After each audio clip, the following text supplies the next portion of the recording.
always worry my head's in y'all's way if I'm too tall. Am I blocking the TV? The title this morning is From the Palace to the Pig Sty. And we'll get to that in just a little bit. I'll let you kind of ponder maybe what you think that means, or maybe you're right, maybe you're wrong. You have to tell me later if you guessed it right.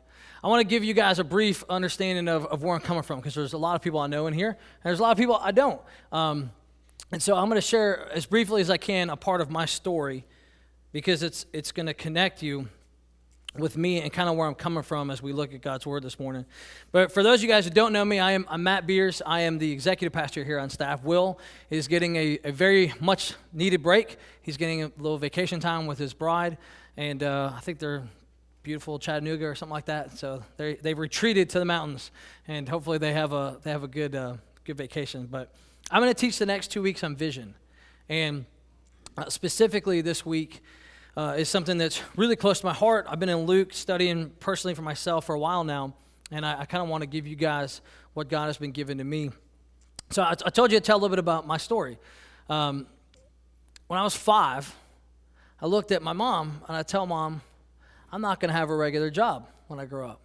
And she probably laughed and thought, oh, you wish. I'm thinking, but she was, I was probably 5 years old. Now, I can't remember the exact context of the situation, but, Dad probably wasn't home yet, and I was probably asking, well, where's Daddy? And she's probably explaining, well, Daddy works at this place, and he'll be home at 5, and I was like, does he have to go there every day? I'm thinking, that's lame. Why do you have to go to work every day? And she was probably agreeing, and I said, I'm not going to do that, and she kind of laughed and thought, good luck with that. Fast forward 13 years later, I become a believer. I was a Christian, but I was as deep as any 13-year-old really can be. And I'm at this conference. I'm in Birmingham, Alabama at a Dawson McAllister's conference. And I was telling the last group in the early service, there wasn't a whole lot of great things for teenagers that were Christians in this time. You had DC Talk, who were, if you didn't like DC Talk, then you didn't love Jesus. And then, you were at big church by the time you were 13, and so you were supposed to like the preacher's hour-long sermon. And if you don't like it, you don't love Jesus. No, I'm kidding. But that was something for students. It was kind of special. It was one of the very few student conferences, and so we went there. And I remember listening to Dawson McAllister's message in that moment, and I'm sitting there with my other 13-year-old 7th grade, 8th grade buddies. And, we're throwing spitballs and doing all the stuff that kids do during church when they're supposed to be paying attention. But it was weird. We talk about vision a lot of times in the church, and to a non-believer, that kind of sounds like oogity-boogity, like vision. What are you talking about, visions? The great way of just saying it is just getting a really clear picture, like being able to visualize and contextualize your future or a given future. And I remember getting a glimpse of me communicating the gospel to thousands of people. I was 13. I didn't really know how to process that, and I certainly didn't know that I was going to go into ministry or anything like that. I just had a picture of me having the responsibility of communicating the gospel to thousands of people. At age 16, I preached the first sermon that I ever preached, and it was I'd gone away to retreat, and I felt like God had really done a lot of things in my heart. And I came back and I told my student pastor, "Can I preach this Wednesday? I really want to share some stuff." And he was probably thinking, "Heck yeah, week off. Yes, you can preach." And I was like, "Yeah, okay." And so I shared. I don't know what I talked about, but I just remember having the burden to want to communicate the gospel to people. And it's at that point that, for me, I really knew what I wanted to do with my life. Now, I hadn't surrendered to it, and I still was kind of wrestling with it. My game plan at that point was I was going to go and be a music teacher. Can you imagine, those of you that know me a little bit, can you imagine me doing that, being a music teacher? And I was going to be a worship leader, like part-time. I was going to lead worship at a church part-time and then be a music teacher in high school. I would kill high school kids now. There's no way I could do that. And so God radically changed my heart, and I went to Shorter, now university, it was college back then. I literally called the dean of music, and I was like, "Hey, thanks, but no thanks. I'm not taking the acceptance. I'm taking it back. I'm not going to go to the School of Music." Started to freak out because I had no idea what I was going to do. I didn't know anything about Bible colleges or seminaries or any of that kind of stuff, and I thought, am I going to have to take a year off, or what am I going to study? And it just so happened that I was one of 4 schools in the entire state that had an undergraduate ministry degree program. I thought, okay, I'm listening, God. I'll go study the Bible. So I studied the Bible at Shorter, and then since then did the things that people are supposed to do, and started seminary and worked on staff at a couple churches, and I was at this church, a really great church in East Texas. It was big. It was my palace, so to speak. I had this big 1,000+ member church that really wanted me to come do students. I was a student pastor, and I had this giant building. I had my own building to do students in, and I had a big budget, and I had a staff working for me, and I had a big salary to go with it, and I had it made. I mean, just being honest. At 27 years old, I had surpassed most 40 and 50-year-old ministers in earning and influence, and I just was on top of the world. And I thought, this is easy. I got it made. Being a professional Christian is awesome. And then God started to convict me that I was way, way too comfortable, and that he had given me a vision. And I thought, and honestly, I was starting, they call it grooming. When you're a church staff guy, the senior pastor, when he starts getting older, they start grooming the next guy. And I noticed that I was going to have lots of breakfasts and lots of lunches with a bunch of the millionaires in the church. And all of a sudden, I realized what was going on. They were grooming me to be the successor. And I thought, man, it'd be a great life. I mean, God, you already take care of me, but I'm going to make lots of money, and I'll have lots of influence and these nice people. And this is a jackpot. This is easy. And I knew in my heart that he was calling me to be not so comfortable. So we made a really tough decision. I walked into the executive pastor's office. I said, thank you so much for the opportunity. I'm turning in my resignation. How much time do you need? He was not happy with me about that. And he said, well, I'm going to need at least 3 months. It takes a long time to hire a church staff guy because it's kind of like a marriage. It really has to be a fit. You don't just hire someone that on paper works. There's got to be chemistry there. They have to be competent. It's a long process.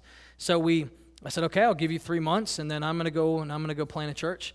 And so I said, I know it's got to be God, because only God would call me to quit a great job in the middle of a recession and move to Atlanta to plant a church, where every other church planter in the history of the world seems to have planted a church. So I was like, okay, God, we'll go do it. So we did that, and I was excited, and I was scared all at the same time, and we started with I didn't even know, other than my family, I had no idea who was going to show up for our first informational meeting. And so like a handful of people that I used to be friends with, that I used to teach, they were coming to show up. I was like, great, it's not just my family, this is a great day. And God gave us this small group of people. We had about 20 adults, and we thought, well, we're going to go start a church. And we just continued to struggle to gain traction. If it wasn't one thing, it was another, it felt like. And we had a church that was helping us, and people were sacrificially giving, and everyone was pulling double duty and working really hard. It just never seemed to get traction, and it was frustrating. And I was like, God, you made me give up my palace, and I'm in this pigsty. I'm in this place where I feel like I was living in a room above my parents' garage. That's fun with a family at 28, at this point, 28, 29, living in a room over your parents' garage, and I had my own place. And I'm just being honest, it was really very difficult.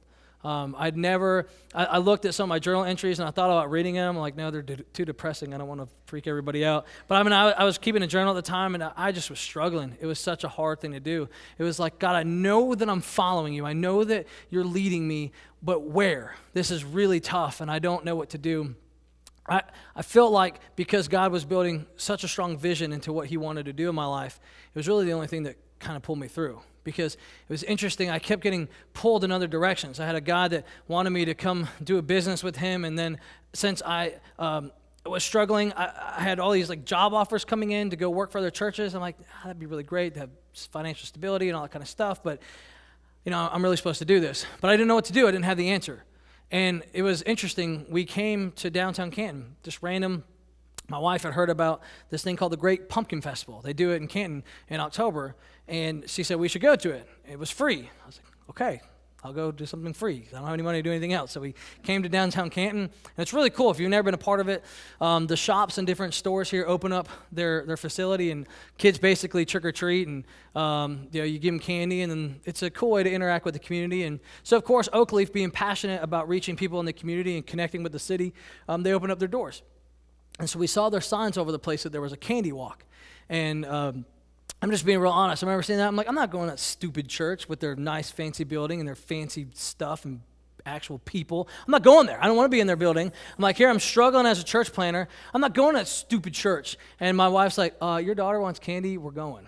Okay. So we went, and then I even had a phone call that I didn't need to take, and I totally answered it just so I got to get out of here, and I just got to go pout and have my really important phone call. And I just was being honest, I just was really struggling at the time. But it was interesting, the few moments I was in here and just meeting a couple people, I started just really feeling the Holy Spirit telling me, like, this is going to be the answer to a lot of the questions that you're asking. Like, I know you don't get it. I'm God. You're not supposed to get it. I've got it. And just trust me. And so by the end of that, I went from being a pouty, disgruntled Christ follower to that night I'm sitting down and I'm writing an email to the pastor. And I said, I don't know what it is. I can't explain it. But I just felt the Holy Spirit when I walked in here, and I felt like I was led to contact you. And so I sent this email, and I said, I've got this church, and we're struggling, and you guys seem like you have a great church. Could you use us? Could we benefit by maybe coming together? And so Carrie actually got the email first. I'm sure her eyes were this big. Those of you guys that know Carrie, she said, I don't know what to do with that. And so she forwards it to Will, and Will reads it and calls me, and we meet for breakfast. And then we had a couple meetings, and after we got to talking and praying with each other, he's like, you're certainly called to plant a church. Why don't we help you? Why don't you come in and we work together, and we pull our resources and our talents and blend our leadership together, and we go reach our city, and as God grows us, we'll go plant you, and we'll go find a location, and we'll make sure that you guys get sent off and that you go get to do the thing that God's called you to do. And I said, that's it. That's totally the answer. And so the agreement we talked about was for about 18 months, we were going to do that, and we're about halfway through that now. And God is blessing Oakleaf. It's awesome. He keeps bringing new people here every single week. He continues to give us things that, we'll pray for it and he'll deliver it. And I don't even get how that works, but God just continues to take care of us.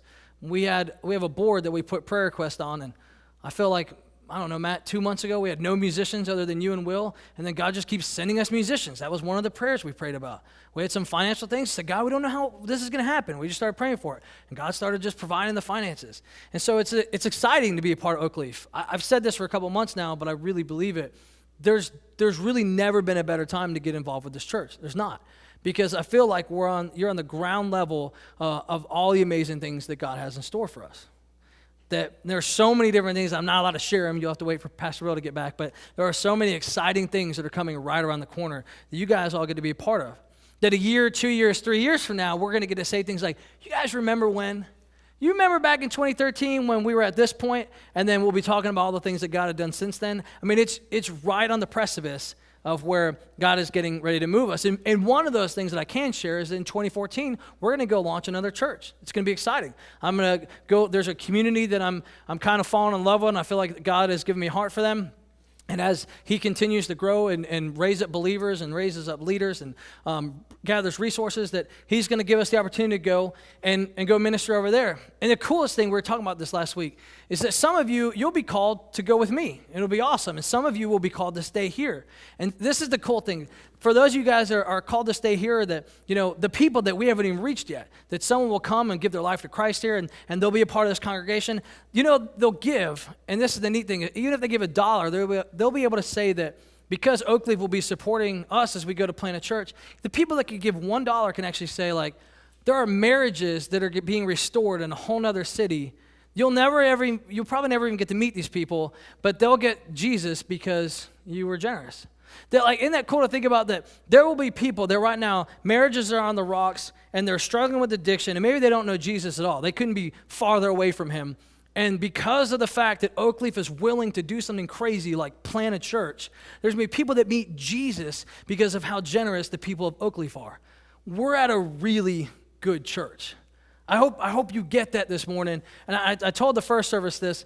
Do you realize how few pastors in America would do what Will did? How few elders in America would say, that's a good idea. I'm just telling you, I've been on staff at a couple churches. They don't take well to outsiders coming in and getting involved. It just doesn't work that way. They think about finances and resources and all these earthly things and not kingdom things. Do you realize how kingdom-minded your pastor is, how kingdom-minded the elders are?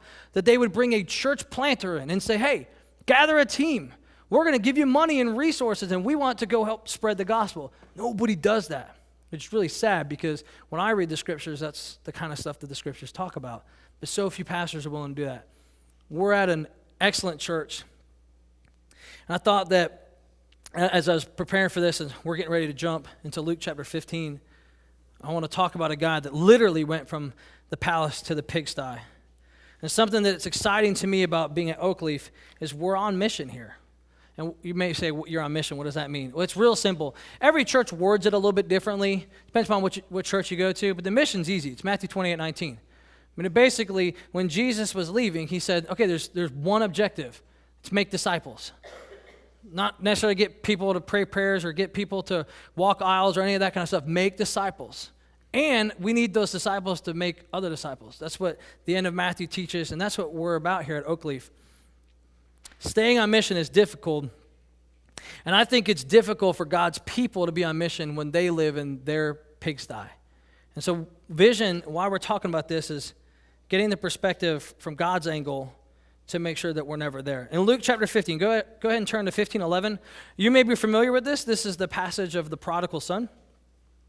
And this is Jesus teaching. He's telling this story, and that's a very profound point that I want to dive into this morning.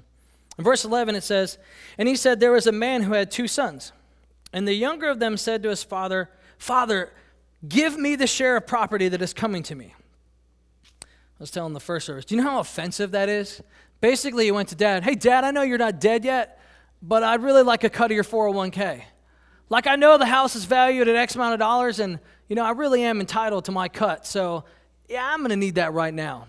Oh, and, your stock and your savings account, I want my share." This is very interesting. I don't know what your dad would do if you said that. He'd probably smack you.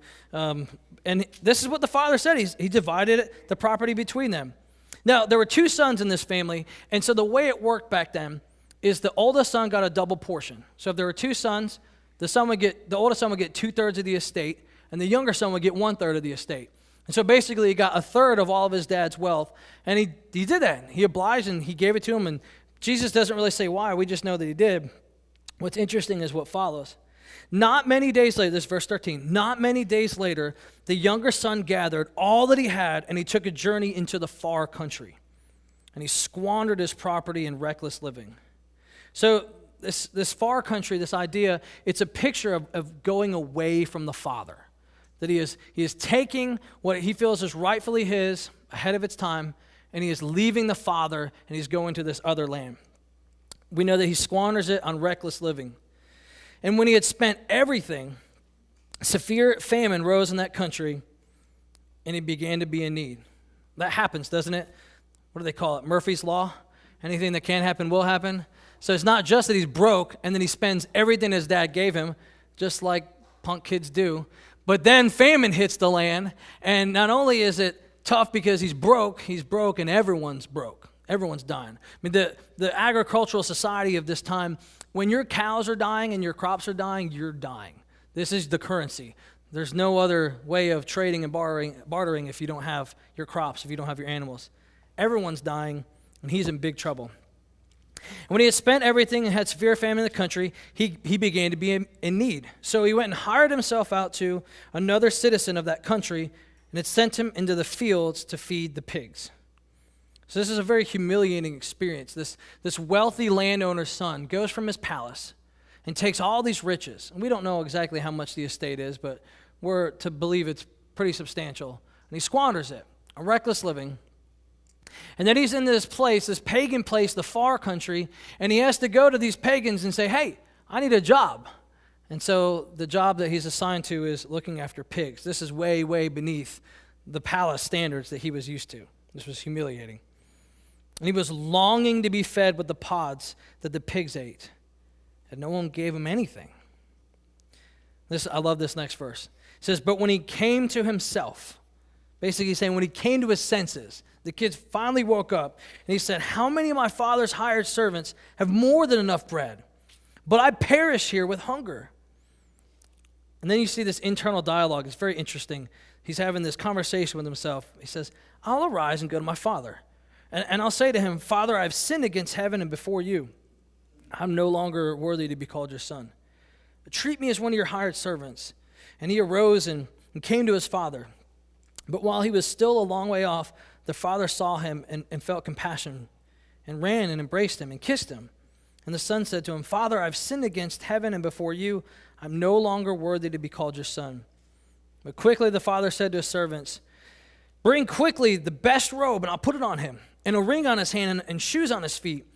And bring the fatted calf and kill it, and let us eat and celebrate. For my son was dead and is alive again. He was lost, and now he's found. And they began to celebrate. Pause there for a second. It doesn't say this in the text, and Jesus is telling the story, and doesn't necessarily indicate that this is a real story. He's teaching. It's a teaching moment. And he's giving this story of the prodigal son. And I'm thinking through this myself and how this would work. I don't have boys. I've got 2 daughters, and they're still pretty young. But I know any of us that are parents, you would do anything for your kids. I mean, anything. And I think about if I obliged and I gave my daughter a third of my estate, she wouldn't make it that long, but if she had it, she would go off and she squandered it, and she comes back. I mean, I can imagine, I don't know what the house looks like, and it doesn't say anything. We just know kind of a little bit about the climate, and we know about the times. But I'm picturing this huge field. And I'm just picturing this winding dirt path. And maybe some rolling hills that just kind of go as far as you can see. And I'm imagining Dad wakes up every morning. I know we all act like we don't do this kind of stuff, but we do. He probably looked at that path every single day. It doesn't say how long the son was gone. We know that it wasn't too long. We don't know how far the far country is. But I would guess we're talking a season or 2, months, maybe a year. Do you imagine you as a parent or someone, if you're not a parent, someone that you just love dearly, if they left and they left and he knew that he was in reckless living. So this is a bad situation. Dad is aware that his son is in big trouble. And I could imagine that every morning when he woke up, I don't know if they drank coffee back then, we'll pretend like he did, and he probably looked at that path every single day. You know, he had chores to do. He had to go feed the pigs, and he had to go tell the servants which field they needed to tend that morning. And there was a lot of business that he had to handle. But I would imagine that every single morning he looked at that path. He was like, maybe today I'm going to see my son coming down. And he probably lingered just a minute or 2, and then had to go back to his work. And then the next day he would come up, and he was looking. He was just hoping to see his son's head start to come over the horizon. And day after day after day, the father never saw his son come. And could you imagine being the dad in this situation and hearing that your son is ruining his life? He is not only destroying his inheritance, your wealth, he's squandered what you've given him away, but he's destroying his life. And I'd imagine that every day in the morning, though, he looked, and he wasn't angry, he just wanted to see his son. I think that most of us, a lot of times we do a lot of communicating with God at night. I don't know if you're a night prayer person. I am. When your head hits your pillow, a lot of times that's when hopefully you don't worry about everything, but a lot of times we do. That's usually a good time to start giving things to God. And it doesn't say this, but I can imagine just thinking about how the Father is and the nature of Jesus Christ. He probably was thinking to himself, what are you doing? Not in a judgmental tone, not in I'm so mad at you, but in this angst of I know you're ruining your life. I know you're turning away from me. I know, what are you doing? What are you doing? Come home. Why are you in the far country? Why are you with the pagans? What are you doing with the pigs? I've got this place for you, and it's beautiful, and it's wonderful, and I'm going to take care of you, and everyone that loves you is right here. What are you doing? And I imagine every night that was his prayer, and then every morning he looked, and he didn't see him. And then this one day, I love how it says it, when he came to himself, and he realizes that he's eating worse than his father's servants, the son comes home. Here's the interesting thing. The dad had already forgiven him. There wasn't this awkward moment. See, the son is having this internal dialogue here in verse 17 through 20, and he's talking about, I'm really going to have to sell this idea of I'll be a great servant, I'll work hard for you. I mean, he's literally dying of hunger. And he's having this internal battle of I know that I've messed up, and he doesn't even want to ask for forgiveness. He just says, I'm going to come, and I just want to serve, and I just want to work, and maybe you'll feed me. And his dad completely was thinking a whole nother light. His dad doesn't even ask him about, where have you been? What did you do? Where's my money? He didn't say any of that stuff. He sees him, and this would have been very odd for a man of the house to do back in this time. What does it say? He sees him, and he runs to him. And I don't know how far the distance was, But I'm just picturing this really long field, and right as soon as he's able to recognize that it's sun, and as soon as the sun started to crest over the horizon, he was hoping. He got excited, and he was thinking, that's probably my boy. That's probably my boy coming home. And as soon as he recognized it was sun, he took off and he ran as fast as he could at him. And the Bible says he embraced him and he kissed him. So there was no let's have a conversation about all the poor choices you've made. No, it's a beautiful picture of how our Father works. That when we run away from the Father, because we all do. The Bible says all we like sheep have gone astray. When we run away from the Father, this is what we do. We're just like the younger son. We sit over here and we think, man, I'm in big trouble. I did this and I did this. And, I haven't really been in the Word. And I've treated people awful. I've done shady business dealings. And I've spoken to people and I've lashed out in anger. And I don't know how to take it back. And maybe I can just go to church again, and maybe I'll just sit, and then maybe one day it'll be like it used to be. And then the Father's sitting over here what do you, just come home. I'm not worried about any of that stuff. And this beautiful picture of our Father, our Heavenly Father, comes out. What does it say? He says he puts the best robe on him. He puts a ring on his finger and shoes on his feet, and he brings the fatted calf to kill it. Let us come eat and celebrate. And he's rejoicing because he thought, man, my son is dead. And now he's alive. And it's an incredible picture of who God the Father is. It doesn't matter how far you've run. It doesn't matter how long you've been away from him. It doesn't matter how many bad things you do. You can smell like pig slop. And when you come back to the Father, not only is he excited to have you, but he's going to embrace you and he's going to love you. And he's going to make a big deal about it. They had a party. Let's keep reading. It says in verse 25, now the older son was in the field, and he came and drew near to the house. And he heard the music and dancing, and he called out to one of the servants and asked, what do these things mean? And he said to him, your brother has come, and your father has killed the fatted calf. And because he had received him back, safe and sound, he was angry, and he refused to go in. His father came out and entered and entreated him, but he also answered his father, look at these many years I have served you. I've never disobeyed your command, yet you never gave me even a young goat that I might celebrate with my friends. But when this son of yours came, notice he doesn't say his brother, when this son of yours came, who has brought and devoured your property with prostitutes, you killed the fatted calf for him? And he said to him, your son, you are with me, you are always with me, and all that is mine is yours. It was fitting to celebrate and be glad, for your brother was dead, and now he's alive, and he was lost, and now he's found. It's very interesting, because now we learn the reckless living, we kind of get a little bit bigger of a picture. His son was hiring prostitutes, and it even says that he had tons of friends until the money ran out. The party was over, and no one was there to hang out with him anymore, and he was only cool for a season. And his brother is stating a pretty true case. It's look, man, I didn't do any of that stuff. You never did anything for me. I don't get any extra special treatment. Where's my robe, Dad? Where's my shoes? Where's my fancy ring? I don't live like that, and that's not fair. So many of us are like that, right? Are you kidding me? I've been faithful. I've had that conversation with God. You owe me. It's like we get ready to indebt God. Remember saying that kind of stuff? I'm not doing drugs, and I'm not sleeping around, and why did so-and-so get the scholarship when you're in high school or college, or then when you're in the professional world, you're like, I'm serving you, and this jerk who doesn't even love you, you give him the promotion? That's not fair. We have those conversations with God. So he's having this moment with his dad where he's basically pouting. He's being a big baby, and his dad says something brilliant and shines light on it. He's like, son, you're with me always. You always have the benefits of me. We're a family. We're one. That's kind of how it is with God. We have these moments where we feel like, I'm looking for something extra special here, God. And he's like, it's already yours. You've already got it. The same power that lives within me lives in you. You're already a part of the kingdom. And so he's trying to remind him of all the things that he has.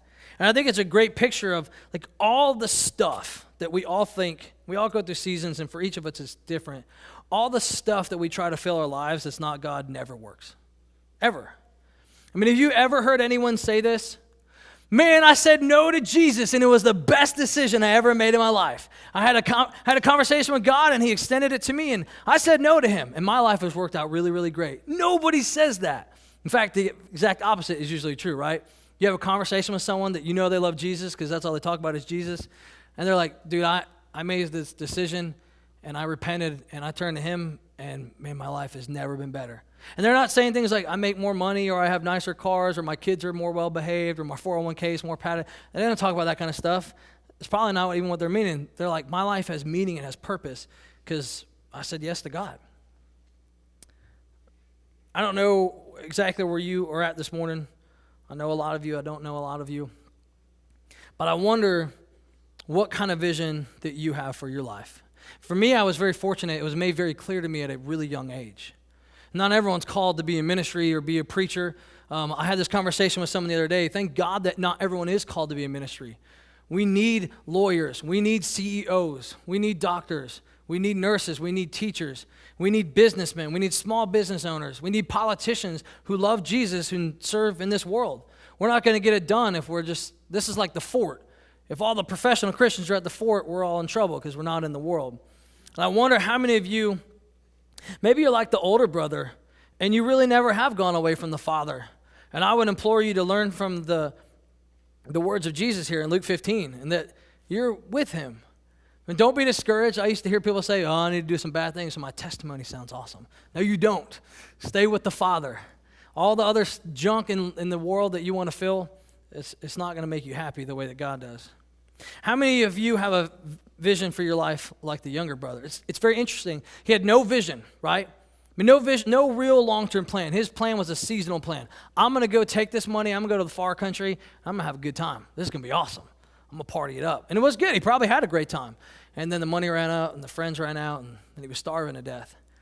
I think about one of the biggest failures in the church is we just go through the motions. Like we sit in churches and we do churchy things and maybe we even are part of a small group, but you really have no vision for your life. Like, man, I don't necessarily get that. That makes me nervous. You're saying words like vision. Just, that's all I mean. Being able to visualize a future for your life. Is there a plan? Is that a conversation that you have with God? Pastor Will's been saying it like this. What's the one thing that keeps you up at night? That thing that when your head hits your pillow, you just can't shake it. Like you're burdened by it. You're angry that it's not being done better. I think about, I just had a conversation with someone lately about how screwed up the foster care system is.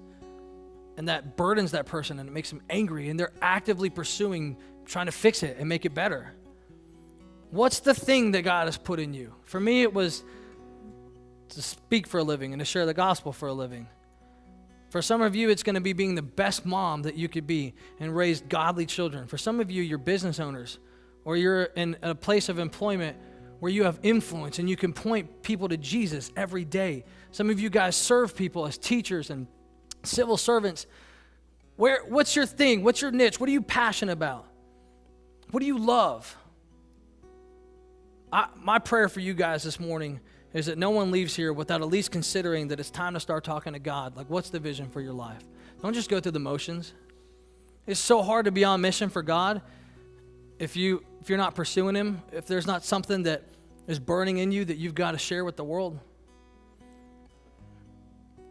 I don't want anyone to spend any time in the pigsty. The way the scriptures teach, he has a palace for us, and all that really means is there's a place that's home, and it's with him. It's with the Father. It looks different for all of us. How many of you would be real honest this morning and say, not to me and not to anyone in this room, but to God, like, you're in the far country? Like, if you had to really be honest and no one's going to make you pray a prayer, raise a hand, or walk an aisle, or just you and God right now this morning. You maybe can fool your wife and your kids and your coworkers, but you. How many of you are in the far country right now? Maybe you're in church and that's great and you're still doing the things and you're keeping up appearances, but really and truly you've wandered away from God. You may have the Sunday morning gig down really, really well, but you've gone to the far country. I wonder how many of us would say that, admit that. How many of us are in places right now where our relationships are in big trouble? Our friendships, our marriage, the time you spend with God. How many of you right now, if you be real honest, like you know that you're eating with the pigs. You're in the pigsty. And there was a time that maybe like you were at home with God the Father and you settled for the pig slop. And you've traded your palace for the pigsty, spiritually speaking. And I would ask you, I think the same question the Father would ask, like, what are you doing? What are you doing? Why would you settle for the pig slop? Why would you settle for anything other than God's best for your life? The whole point of this story is that you come home. That the things that God has for you, we don't even have enough sense to want them for ourselves. Come home this morning. So I don't know if you need to say yes to Jesus maybe for the very first time and repent and begin a relationship with him, but we want to give you an opportunity to do that. In just a few moments, we'll give you a chance to respond. Maybe a lot of you need to say yes to Jesus for the next time. That maybe you've said yes to Jesus and you would say, I'm a child of God, but you're not living with him. Maybe you've been in the far country and you're settling for the pig slop, and it's time to come home and have the fatted calf. And in just a few moments, I want to pray for you, and what I'll do is I'll be at this table over here, and I think Gilbert's going to be at that table over there. If you just want someone to pray with you, and maybe you need someone to kind of lead you through that, we'd love to have that conversation with you. There's no pressure. You don't have to fill out any cards, or I'm not going to bring you up on stage or make you say anything. It's just between you and God. But we want to be a resource to you. And then I want to pray for you that you really would be burdened. What's the vision for your life? What has God put in you that's unique, that is your area to own? We have an awesome church here. I was thinking about, there's 12 men who changed the course of history. 12 guys changed history on planet Earth. There's about 170 people that call Oak Leaf home. Could you imagine what we would accomplish in Canton, in Cherokee County, in Georgia, in this whole world, if we would be on mission? Like if we got it, and you had strong vision for your life, and you pursued that relentlessly, could you imagine what 170 people can do when 12 could change the whole world? Would you be on mission with us? Would you partner with this vision?